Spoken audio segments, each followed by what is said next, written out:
कल हमने फंक्शन के बारे में क्लास में थ्योरेटिकल पार्ट पढ़ा था, तो उसमें मैंने बताया था कि फंक्शन होता क्या है एक्चुअल में। फंक्शन एक ही कमांड के अंदर बहुत सारे हम काम करवा सकते हैं फंक्शन के द्वारा। जैसे मान लीजिए मैं ये आपको ये कहूँ कि आपको त्रिभुज का क्षेत्रफल, वर्ग का क्षेत्रफल, आयत का क्षेत्रफल बनाने के लिए प्रोग्राम बनाओ, तो आप तीन बार अलग अलग कोडिंग करेंगे। जबकि हम एक शेप नाम से एक फंक्शन बना ले, उसके अंदर ही सारा एक साथ हम डाल सकते हैं। जैसे मैं नॉर्मल एक प्रोग्राम बना के बताता हूँ जो आप बनाते आए हो, जैसे a बराबर इंटीजर इनपुट है ना, और हमने यहाँ पे लिया एंटर नंबर, और इसको और b बराबर इंटीजर इनपुट, हम यूजर से इनपुट ले रहे हैं और एंटर नंबर। अब ये प्रोग्राम मेरा यूजर से 2 नंबर इनपुट करेगा, राइट। ये आप बना चुके, और इसमें आउटपुट इसमें डाल देगा c बराबर a प्लस b। आउटपुट किस में गया मेरा? c में, और मैंने इसको प्रिंट करवा लिया, प्रिंट c।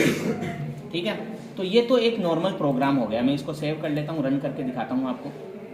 मान लो मैंने एक बार कुछ भी नाम दे दिया इसका, और अब इसको जैसे रन करते हैं, तो रन करने पर क्या हुआ, ये अच्छा यहाँ पे देखो एक ब्रैकेट लगाना भूल गए, तो ये सिंटैक्स एरर आ गई हमारे, इसको अपन दूर करते हैं।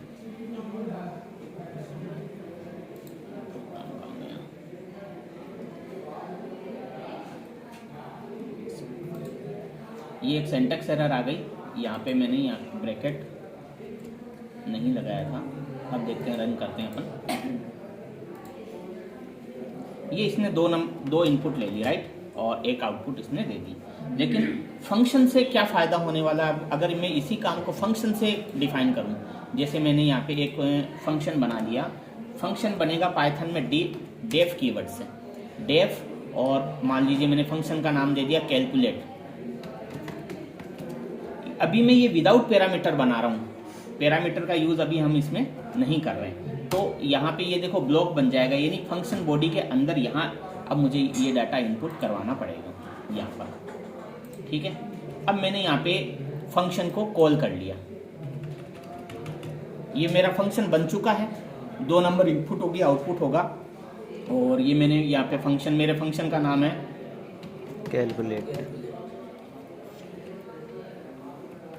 कैलकुलेट, और ये मैंने फंक्शन कॉल कर लिया यहाँ पे। अब इसका अगर मैं इनपुट देखता हूँ, इसका मैं अगर आउटपुट देखता हूँ, तो क्या आता है, तब भी काम वही हो रहा है। इसका मैंने अभी प्रिंट नहीं लिया, तो यहाँ पे मैं प्रिंट कमांड मैंने नहीं दिया। यहाँ पे मैं लिख देता हूँ प्रिंट, और यहाँ पे मैसेज डाल देते हैं सम ऑफ 2 नंबर। ठीक है, और इसमें रिजल्ट मेरा सी में है। अब देखते हैं तो क्या आउटपुट आता है हमारा। ठीक है, सम ऑफ 2 नंबर। तो अब आप पूछ सकते हो कि सर फ़ायदा क्या हुआ फंक्शन बनाने का। तो यहाँ पे देखो, एक ही कोडिंग के अंदर बहुत सारे काम हम कर सकते हैं। जैसे अभी यहाँ पे रिजल्ट आ रहा है, यानी इस कैलकुलेट फंक्शन के अंदर मैं 5, 7, 10 एक जैसे कई सारे काम करवा सकता हूँ। जैसे मान लीजिए मैंने यहाँ पे लिख दिया, अब ये भी इस फंक्शन बॉडी के अंदर ही मैंने लिख दिया d बराबर a मल्टीप्लाई b। ठीक है ना, अब इसको भी मैं प्रिंट ले लेता हूँ, प्रिंट, और इसके बाद में यहाँ पे मैं यहाँ पे लिख देता हूँ multiply of 2 number of 2 number. ठीक है, और यहाँ पे ये डी में है। अब ये दोनों काम एक साथ हो जाएंगे, ये दोनों काम इससे इसी एक ही फंक्शन से एक साथ हो जाएंगे, जबकि वहाँ आपको अलग कोडिंग करनी पड़ती है, राइट। अब कैलकुलेट नाम से जो फंक्शन है उसको कॉल करते ही ये दोनों काम एक साथ हो रहे हैं। अब इसमें आप सबट्रैक्ट का भी कर सकते हो, डिवाइड का भी कर सकते हो, तो कितने ही काम हम इसमें, यानी एक फंक्शन के अंदर हम बहुत सारे काम को एक साथ इंस्टॉल कर सकते हैं। उसके अलावा एक चीज़ हम इसको और कर सकते हैं। अब प्रोग्राम में मैं पूरे प्रोग्राम में, मान लीजिए ये मेरा प्रोग्राम बहुत बड़ा है, इसमें कई सारे फीचर्स में और ऐड कर रहा हूँ, और कैलकुलेट को जहाँ पे भी मैं कॉल करूँगा वहाँ ये 2 काम अपने आप हो जाएंगे।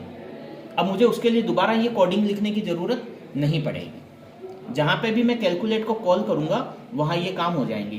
तो ये था अपना सिंपल एक विदाउट पैरामीटर के हमने एक नॉर्मल सा फंक्शन हमने बनाया है। ठीक है, अब कल मैं आपको इसके साथ में पैरामीटर का यूज़ करना बताऊंगा, अभी हमने पैरामीटर का यूज़ नहीं किया है। तो क्या डिफरेंट होता है वो मैं आपको बता दूंगा। जैसे ये पैरामीटर का मतलब ये है कि मैं ये जो फंक्शन काम करवा रहा हूँ वो ए और बी वेरिएबल पे करवा रहा हूँ, तो यहाँ पर जो फंक्शन हम जब डिफाइन करते हैं उसके साथ में हम यहाँ पे लिख देंगे। तो इससे फ़ायदा क्या होगा कि हम इनको इस फंक्शन के, ये जो मेरा आउटपुट है इस फंक्शन के बाहर भी एग्जीक्यूट करवा सकता हूँ। अभी मैं इसको इसके फंक्शन के अंदर ही एग्जीक्यूट करवा पा रहा हूँ, बाहर नहीं करवा पा रहा। ए और बी वेरिएबल का जो आउटपुट है मैं इसके बाहर नहीं ले पाऊँगा, अभी फंक्शन के बाहर नहीं ले पाऊँगा। जैसे अभी मैं यहाँ पे अगर मैं चाहूँ कि मैं प्रिंट ले लूँ, जैसे प्रिंट और सी या डी या ए वेरिएबल का जो भी इनपुट है वो यहाँ पे मैं ले लूँ तो आउट नहीं आएगा, जबकि पैरामीटर के साथ में यूज करूँगा तो फंक्शन के बाहर भी हम उसको एग्जीक्यूट कर सकते हैं, कॉल कर सकते हैं। तो समझ में आ गया फंक्शन? तो फंक्शन समझ में आ गया? यस और नो बताओ। सबके समझ में आ गया? ठीक है। तो